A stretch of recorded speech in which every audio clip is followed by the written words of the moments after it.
everybody, this is Andrew from MobileBurn.com, and I'm taking a look at a phone that you might not have heard of. It's from Coolpad, and it's coming to C Spire later this year. Now, you probably haven't heard of Coolpad, but it's actually one of the top 10 smartphone producers in the world, and you're going to learn more about this phone now.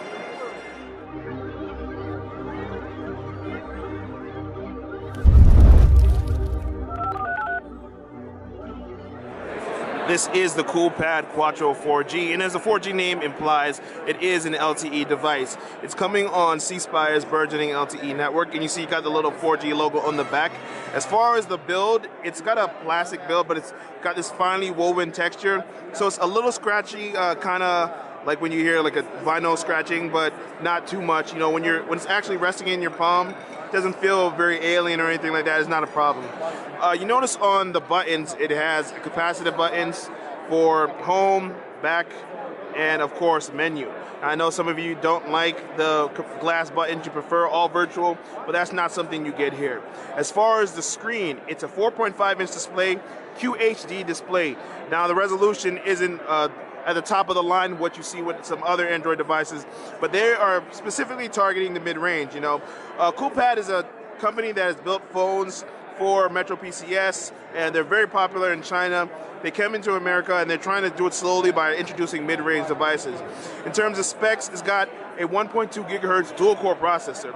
Well, it's not connected to the web, so I really can't take it for a spin. I wanted to try to test it out, but it's really not connected. But when you're actually moving through the apps, when you're trying to get a sense of how the phone performs, it performs about as well as you would expect for a mid-range device.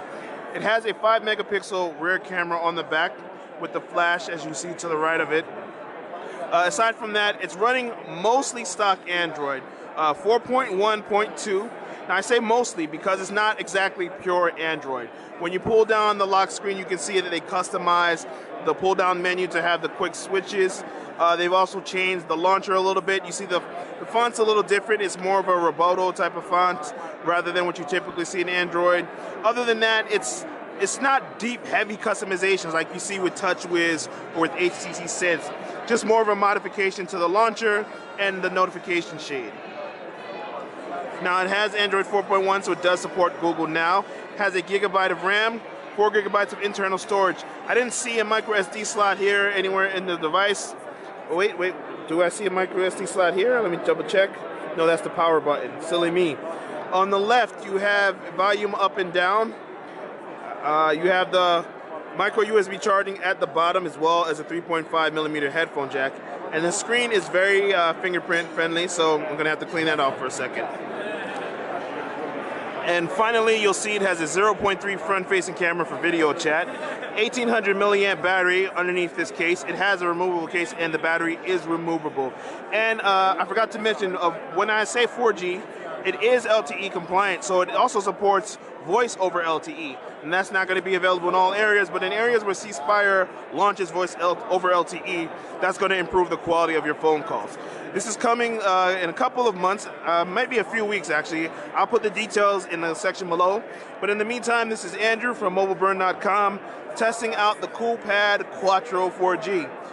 Based on what they're telling us, you're going to hear a lot more from them in the mid-range sector in the coming months and years in the US.